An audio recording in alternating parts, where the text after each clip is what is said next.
Good afternoon and welcome to another episode of A Contagious Smile, where every smile tells a story. We have Annette with us today, who is the author of Dragonfly Into the Light, as well as some amazing other accomplishments under her belt, which, if she's okay with, I would like to kind of talk about throughout the podcast. Um, Annette, thank you so much for being here with us today. I truly appreciate you finding the time to be with us. Oh, thank you. Thank you for inviting me. Of course. So, like me, I know that you were also raised in a trauma zone. Can you kind Yeah. of tell me what that was for you? What was that like for you? As a child, my parents were divorced at a very young age. And even though they were divorced, I still had a lot of, like, our dad would come and go. He was in and out of the house a lot. And he drank a lot and he was very unpredictable. So we never really knew when we heard his vehicle coming down the street, because you learn to Yeah, listen for certain absolutely. things. Yeah. When we would hear his car coming down the street, we would all be like, What do okay, we did we expect? do our chores? Did we do this? Are we going to be in trouble the minute he steps out of the car? Mhm. And we were too little to understand that we had no control over that behavior, but we thought we could control it by checking off all the boxes, right? Right. Now, were your siblings treated the same as you, or is there a black sheep and a golden child kind of situation? Well, I would say my brother probably got the worst of it, and I don't really know a reason for that, other than the fact that I was very in your face and tough as a young child. I was the standoff, like I would get between someone like my dad or anybody and my brother, and I would like toughen up and be like, you got to go through me to get to him. And I was like that from a very young age. So I started out learning how to protect other people, including my mom, But not yourself. at a very young age. Yeah, and I thought I was indestructible, so I didn't need protection. I was tough. So, how did that turn into your relationships as you got into those relationship years of teenagers and early tweens? And 20s, I guess. How did that turn into relationship for you?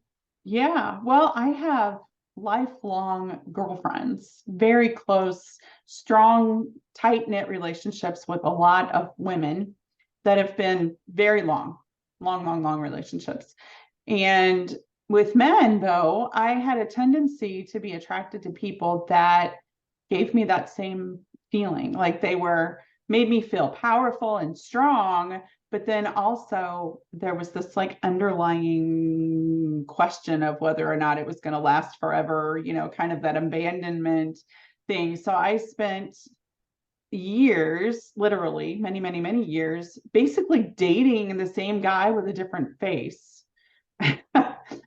We've all been there. Basically my whole life. Yeah, that uncertainty. It's a very Yeah. uncomfortable feeling to have, right? Yeah. So, what made you come out of that? What woke you up from that? Well, as my last relationship ended right before COVID started, and I kind of made up my mind as I was exiting that situation that I was starting to recognize a pattern. And I was like, okay, why does this keep happening to me? And yes, I'm aware that this person did some things that were not satisfactory, that were unpleasant, that were whatever. But what role did I play in it? And what can I do to stop myself from doing that again? Because it was devastating and horrifying. Of And course. being left, picking up the pieces of your shattered dreams and your shattered emotions and all of those things. I was like, I never want to feel this way ever again. But I knew that falling into a bottle or taking another college degree or, getting on Tinder and just meeting a new person, those were not the things that I wanted to do this time. I wanted to figure out how I got there, how I could understand it better, and how I could change it for the future. And I didn't even realize what I was letting the lid off the can of worms, but it was the best decision I ever made to not fall back on crutches and habits and things like that.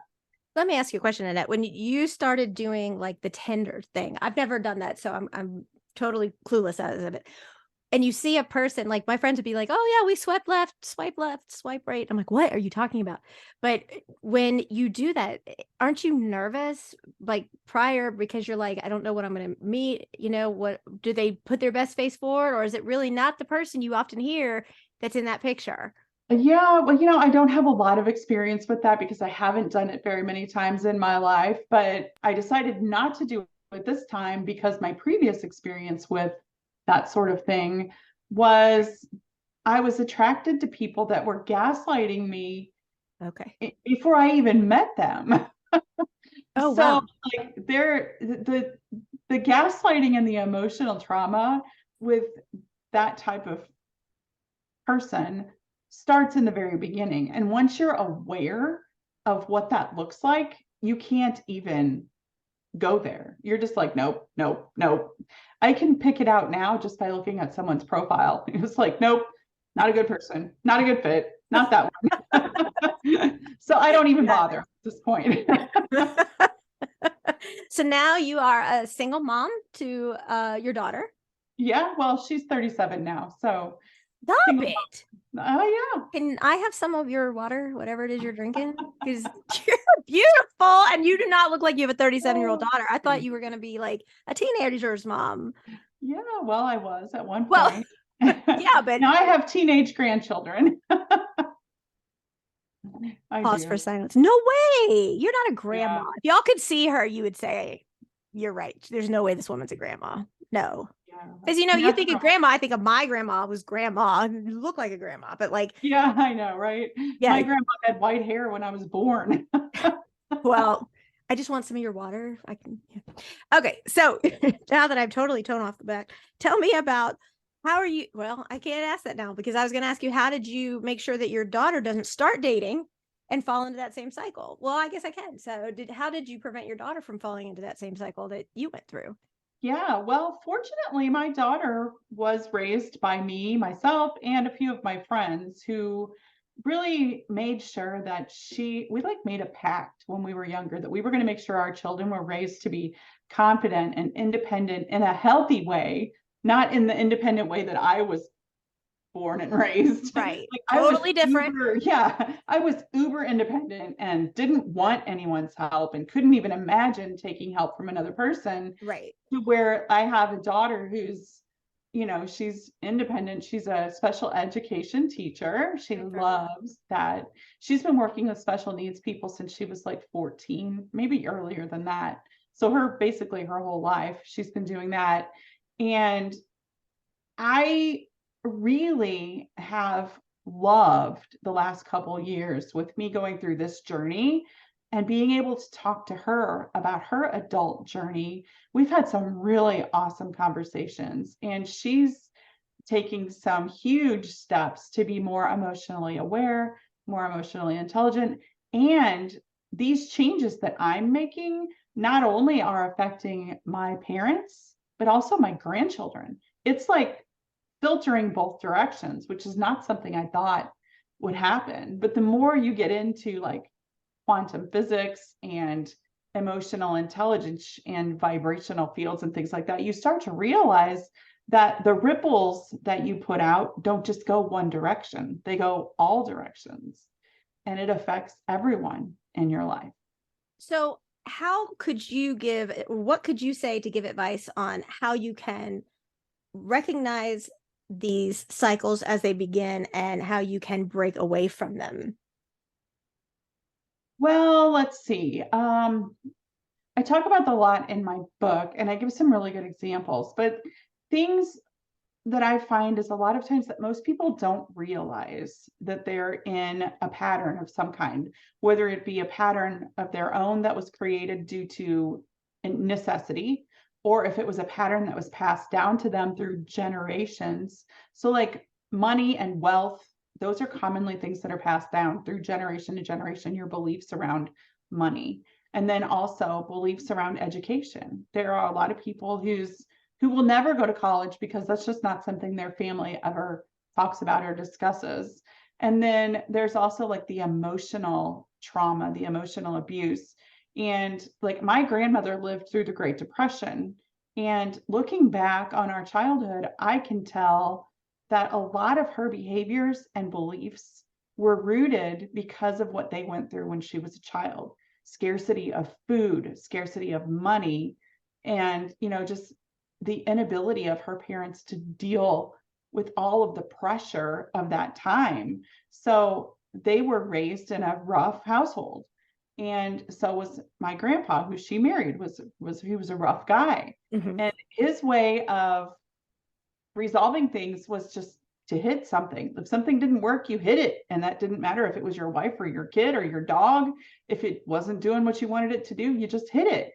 And that filters down through the generations in different ways. And even though I wasn't like physically abused, really, I still was terrified that I was going to be, because that was the kind of the rule. If you step out of line, you're going to get it. So those things filter down and become different behaviors in different people. So for me, it was the uber independent, I'm really strong person who doesn't want or need help from anyone. And then there's other people that are the people pleasers, and they'll do anything to keep from being into any kind of a conflict. So I guess if you have lingering feelings of shame or guilt or fear, chances are that's coming from somewhere else. You didn't make that in yourself. That came from somewhere else. Well, being that you had that strong disposition and demeanor, wasn't there ever a period of time where the little girl inside of you just wanted just to be that little girl that put that guard down? Yeah, and I think that's why I kept choosing the men that I was choosing, because I wanted men that made me feel safe, but I also wanted to still be in control. And that's a really hard That's a dynamic. hard one to find. Yeah, it really is. So it was really weird, the relationships that I ended up in, because I was like the mom and the little girl that needed that support. And you can't find a person who's going to fit into that role. Like they Right. don't, somebody who wants you to be their mom isn't going to be the supportive backer upper of an Yes. amazing woman. And somebody who wants to be the supporter of an amazing woman who's going to go out and tackle the world doesn't want you to be their mom. So there was a lot of imbalance there. There was no homeostasis in those relationships, because what I wanted and what I expected were two different things. Yeah. My idea of what a relationship was like didn't match up. With what you were looking for. So Mhm. you're also really big on practicing emotional self-regulation. How does one even begin to do that, and what does that look like? Well, one of the ways to start practicing a better emotional self regulation is to start being aware of how you feel.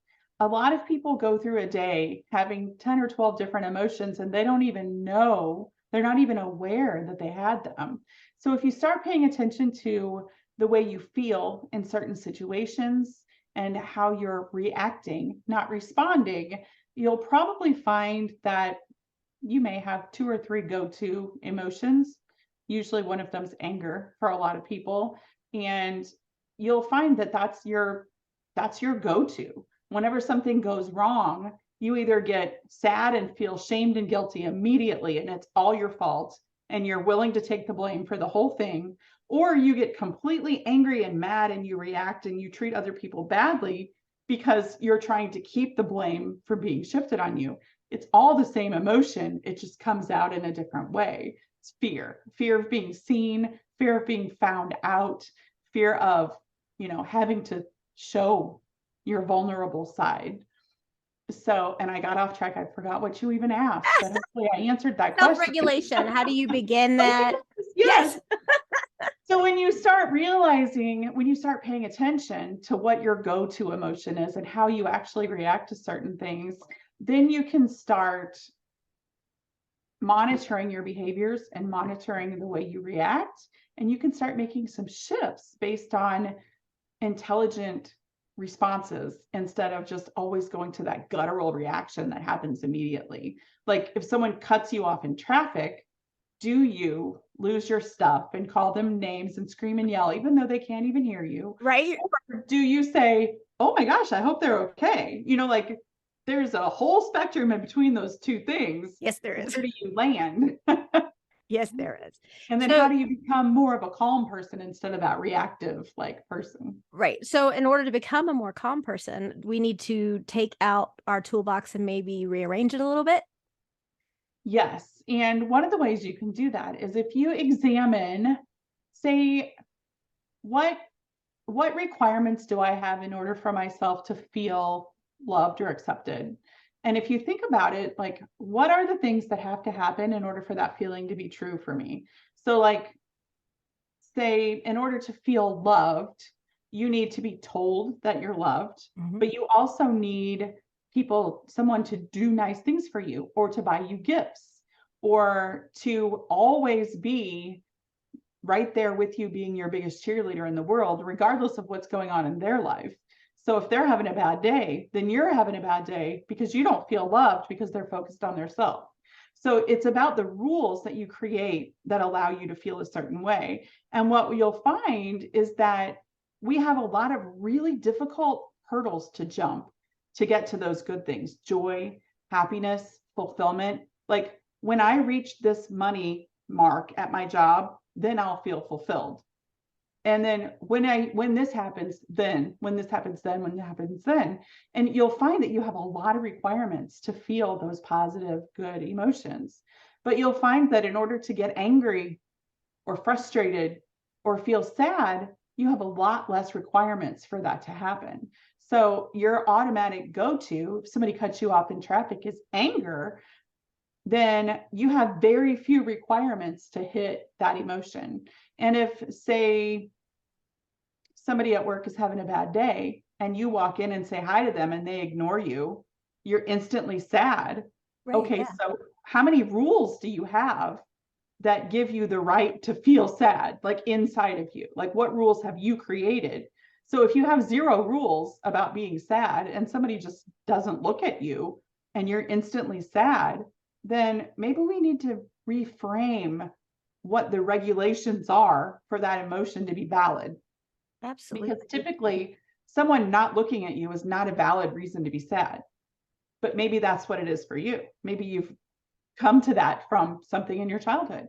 Maybe that's how your parents let you know that they were upset with you. They wouldn't look at you. Wow, that's so interesting because I never thought about it that way. But if you're working on bettering yourself and your self-regulation, how how about if we learned how to recognize like patterns of that toxic behavior so that maybe it would help us better self-regulate in a positive way? Yeah, like if you catch yourself saying the same phrase over and over again, which I can't think of a great one right now, but like money grows on trees. That's an example. There are things that people have that are like family life too, or whatever. If that doesn't work, just spank them. I hear that one a lot, which that doesn't usually work either if nothing else is working. Just FYI. But if you find yourself repetitively saying or thinking the same thoughts over and over and over again, like, I'll never get that promotion, or nobody ever sees me, then there's something there that needs to be kind of worked on a little bit. And I was talking to a client yesterday on the phone, and her biggest fear about emotional growth is reliving her past. She's like, I don't want to relive all of that. And I was like, good news. You don't have to.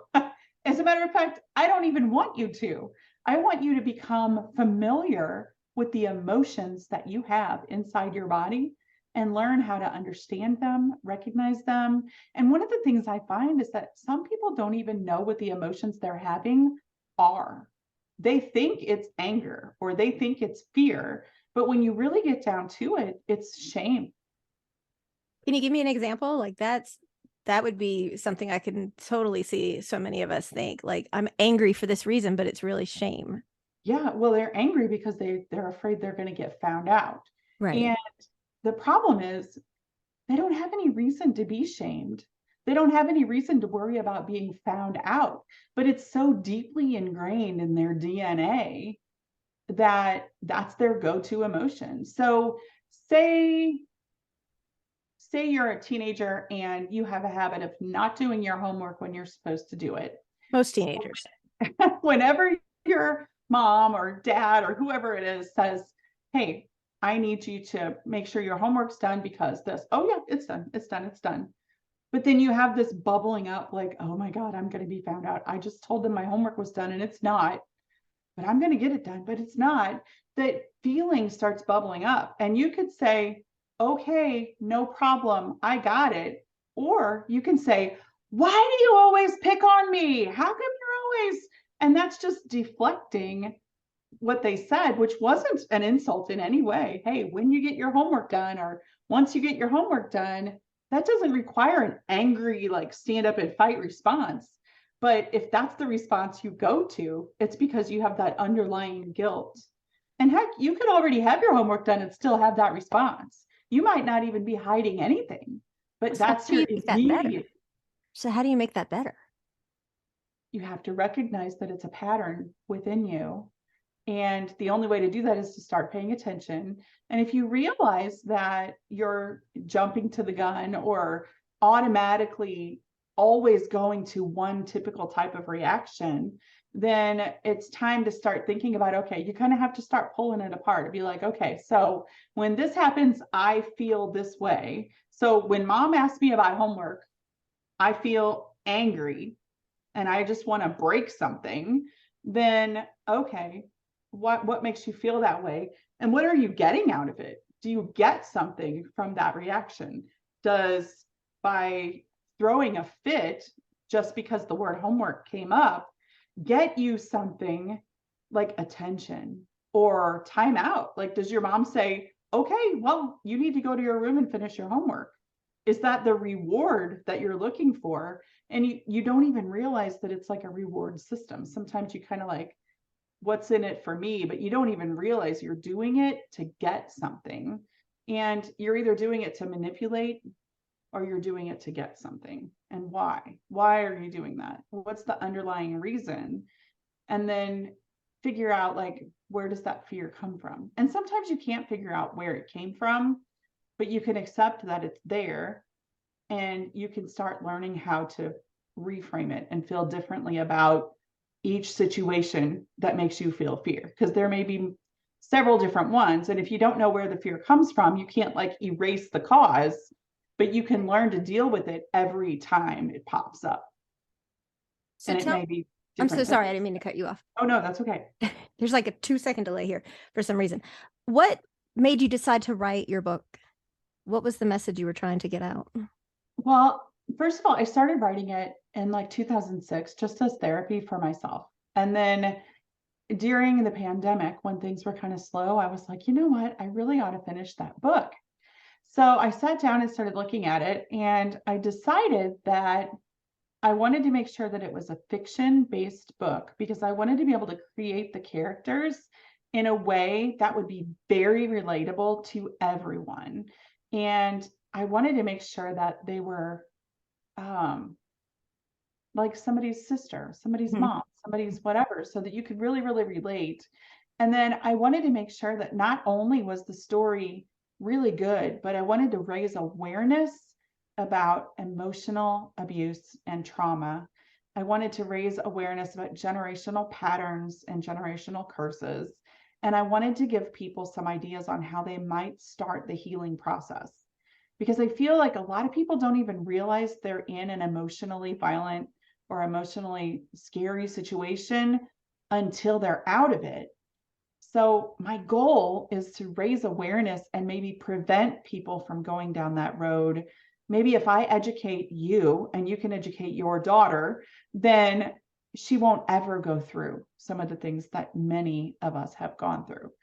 They'll Right. catch it before it happens. Right. Like I always say, I don't want my daughter to have to spend her adulthood recovering from her childhood. Yeah. That is such a big important thing for me. But and what it is, and I love what you're doing and the message behind your book, because so many women and men that I talk to them, that's their norm. They, Mhm. if they say to me, I went out with some friends and they were laughing and cutting up and having fun and touchy feely and sweet, and I'm looking at them like, that's not right. He's not degrading her. He's not, snapping at her and saying hurtful things. And they have to have something going on. It's wrong because this is all I know. And so they don't know to recognize it because that's out of their comfort zone. And that being the abusive situation is their comfort zone and they don't recognize it. They have no idea. They think that what they're watching is wrong and what they're used to having is right because that's what they've seen their whole life. Yeah, it feels really uncomfortable to be around adults that can joke around and have close relationships and friendships that are not sexual in nature when you're used to being around all of that red flag activity 24/7. And I've heard people say, honey, that wasn't a Superman cape, it was a giant red flag. But when you're one of those people that was raised in a situation where life was uncertain or scary, or you had to protect yourself or other people, a lot of times those red flags, they're not all that visible to you. They Right. seem normal, Right. very normal. Very, very normal. What does emotional growth look like for you when it comes to like weight loss? Because one thing I hear all the time as well, and I can verify this one myself, is that when this is going on, we feel alone. We feel isolated. We're taken away from our friends. We're taken away from our family. Everything we do is accounted for by our attacker, our abuser.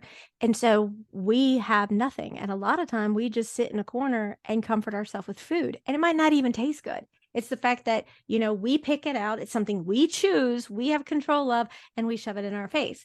And, it took me, Annette, it was actually my therapist after years and years that said to me, have you ever realized that maybe another reason that you ate so much and gained weight was so that maybe that attacker or abuser no longer wanted to see you as an attractive person? Maybe you tried to make yourself not attractive. I had never thought of that. I had never, ever thought of that. And finally, I was like, wow, that totally makes sense because I was in the corner shoving food in my mouth that I hated, that tasted awful because I could control it. And then I thought, well, maybe that is why I'm doing it. So then he won't think I'm attractive. But I never thought about that. And it was years and years later. So how can someone come back from that and get back to a healthy weight, get back to Uh, a happy emotional state that they need to be in and that they deserve to be in? yeah. So what if your underlying belief is, I make such poor choices when it comes to relationships. I don't trust myself to choose a good partner. If I gain weight, I won't be attractive to as many people. So I have to fend off less suitors and I don't have to worry about it. I don't have to make that decision. I don't have to set the boundaries. I don't have to do the things like say no, which is uncomfortable to a people pleaser if I'm overweight. If I don't like myself, if I don't like my own body, then maybe nobody else will be attracted to me either. That So makes perfect sense. yeah. So you don't trust your own decision-making skills. So you want to limit the number of times you get to say no or have to say no. So you make yourself less attractive. And you can do that in a lot of different ways. You can do it with alcohol. You can do it with food. You can do it with cigarettes or whatever. You can do it by not showering, not fixing your hair, not going out in public. There's a lot of ways that that can come out for a person. Weight seems to be a very common one, mostly because it's real easy to do. And food, especially food that has sugar in it, sets off those pleasure centers in the brain. So it kind of replaces the relationship love hit with a dopamine hit. So you're trading one addiction for the other. So the addiction of being in a traumatic relationship, which is constantly giving you a dopamine and oxytocin hit every time something happens, to replacing it with food. So how does someone start to come back around and start back into losing that weight and just shedding all of that toxic layering of themselves to becoming that person that they were before, but a 2.0 better version? I love that you said that. That's exactly what I was going to say. You don't necessarily want to be the person you were before because that person allowed things to happen to you that wasn't necessarily ideal. So you want to get back to a happy version of yourself, but you also want to do it with the awareness and the education that you have now that you've stepped away from whatever trauma it was in your life that caused you to have this realization that you needed to make some changes. So, first of all, you have to figure out why it's important to you. Mhm. And it needs to be something you're passionate about. Are you doing it for yourself? Are you doing it for your children? Are you doing it what is it? And this goes with any habit, eating, whatever. You have to figure out what is your passionate reason for wanting to do it. And it needs to be a really good one. Like come up with something real good. And then start educating yourself. Figure out what it is that sets you off. What are your triggers? And if you have a trigger that makes you eat, how can you replace that response to that trigger with something else? So first of all, you're going to be working on those triggers because you want to manage those and you want to learn how to work through them without falling back on an old habit. But until then, how can you replace that habit with something that's going to be more healthy for you? Can you go for a walk? Can you go to the gym? Can you call a friend? Like, how can you replace the refrigerator door with something that's more beneficial to you? And maybe it is something really simple. I had a friend tell me this one time. Every time I decided I wanted to eat something, I drank a full glass of water first. And then she was like, if I was still hungry after that, then I would allow myself to eat. But that would pause Right. her immediate need to feel something to get rid of that food. And then she might find that she really wasn't that hungry. And if she was hungry, then she was in control of what she ate. Like she could eat some carrot sticks or whatever it was that she chose to fill that void. But instead of immediately falling back on her old pattern, she had a pattern interrupt. Here's a glass of water. We're going to drink this first. And then we're going to see how we feel.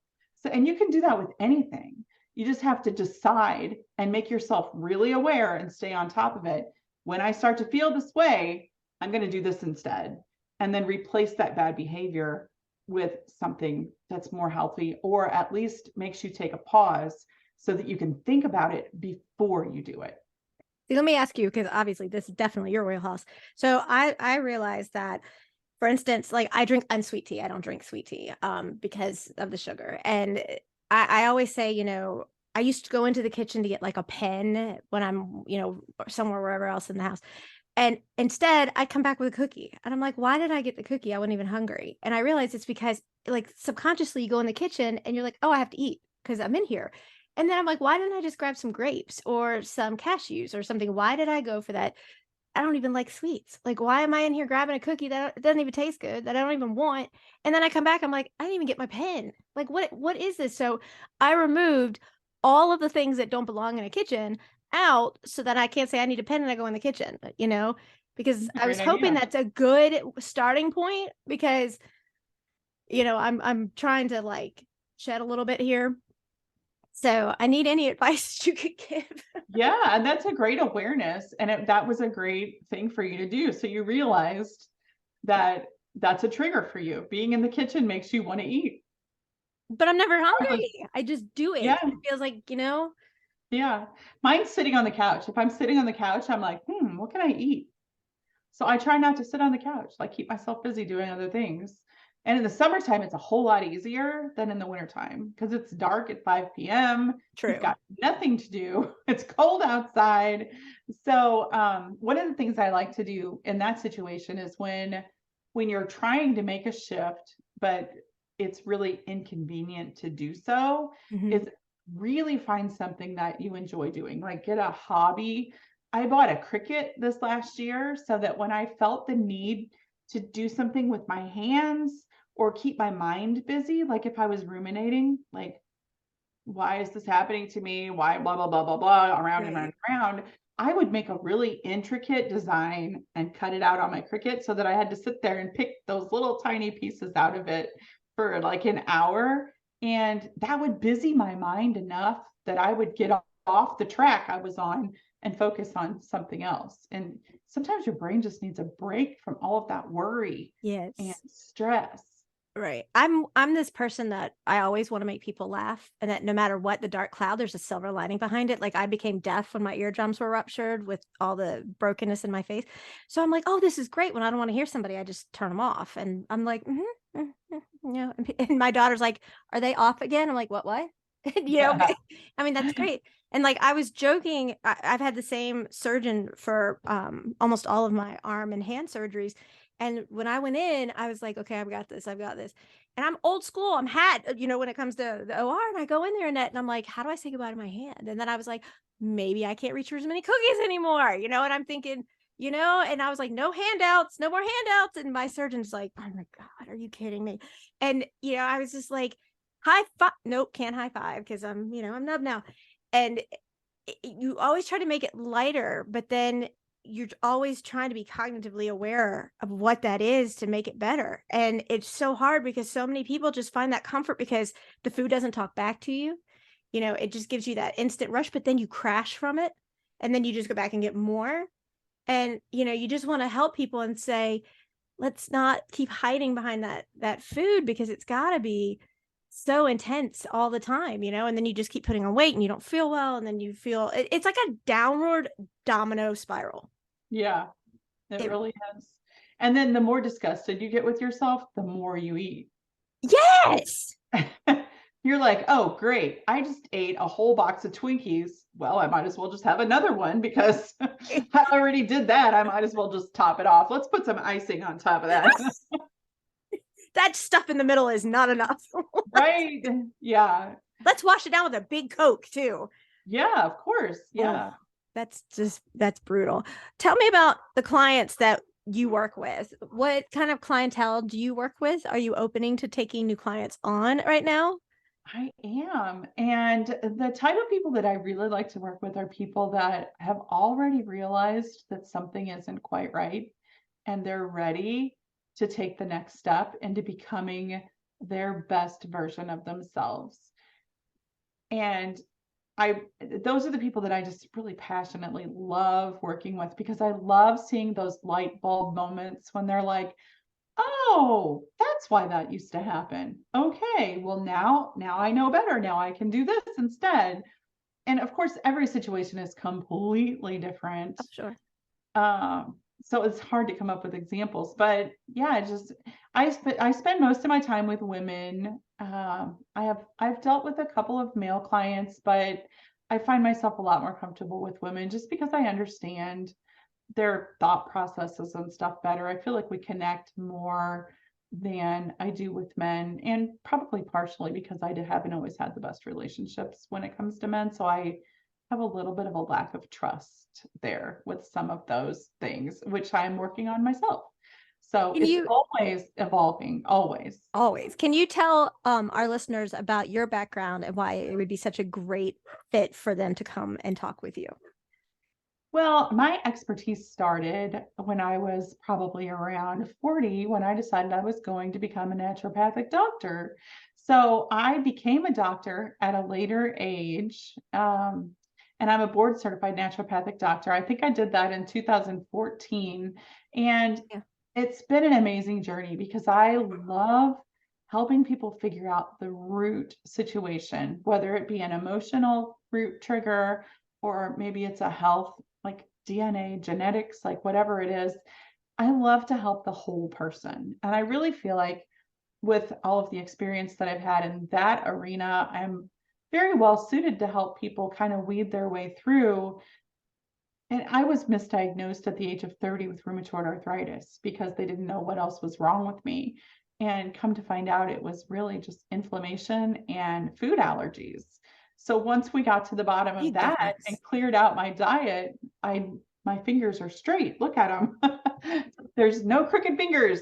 So I didn't have rheumatoid arthritis, but so I'm kind of familiar with that, the road that you get on once they decide you have like an autoimmune disease. And when you finally get to the point to where they're like, well, here's some antidepressants. I sure hope you feel better.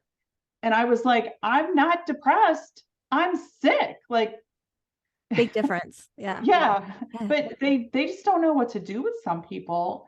And I think emotional and nutritional have to go hand in hand in order to really get to the bottom of some of those issues that people have. I mean, you can do all the things nutritionally, and if you don't get rid of those emotional blocks, first of all, you're never going to break that bad behavior that keeps getting you back where you were. But also, it's going to be difficult to heal yourself at the cellular level if Right. you have trauma still existing in those cells. Now, do you meet clients on Zoom? So, like, we have clients that are everywhere. They don't have to just be based on where you are geographically, right? Yeah, I honestly haven't seen a person face to face in an office in years. I do most That's of my nice. stuff online, either by like chat, texting, or phone calls, or sometimes Zoom.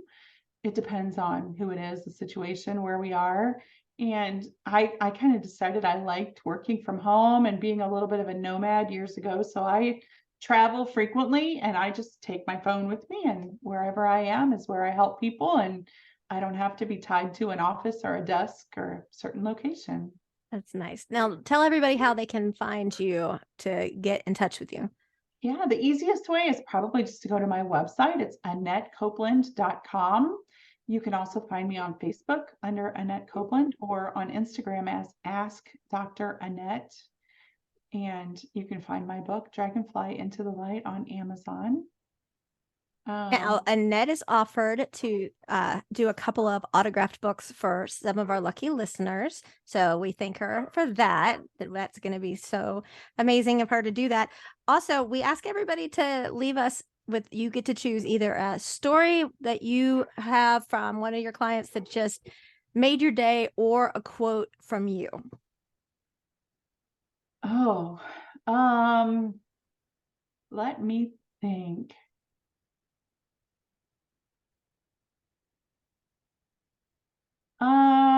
I have a story I think would probably be really good. So I have a client who's in her 70s who didn't even realize that she had dealt with emotional abuse her entire life.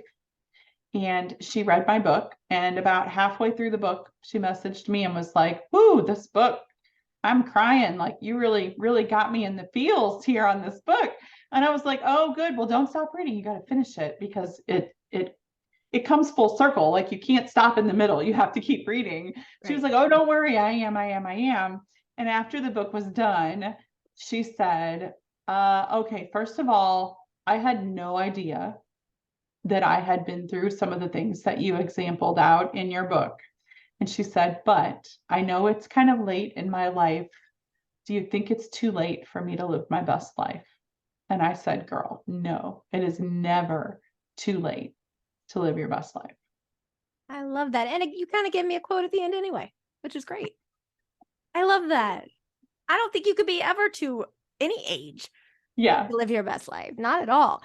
And thank you so much for having the time with us today. I'm going to make sure that every and anywhere we can find you will be listed as well. And I hope you will come back on with us again. Love to. Thank you so much. And thank you for what you do as well. Oh, thank you. We just want to help people like you do. That's it. Yeah, that's the Yeah. goal. Yeah. All right. Thank you so much. Thanks.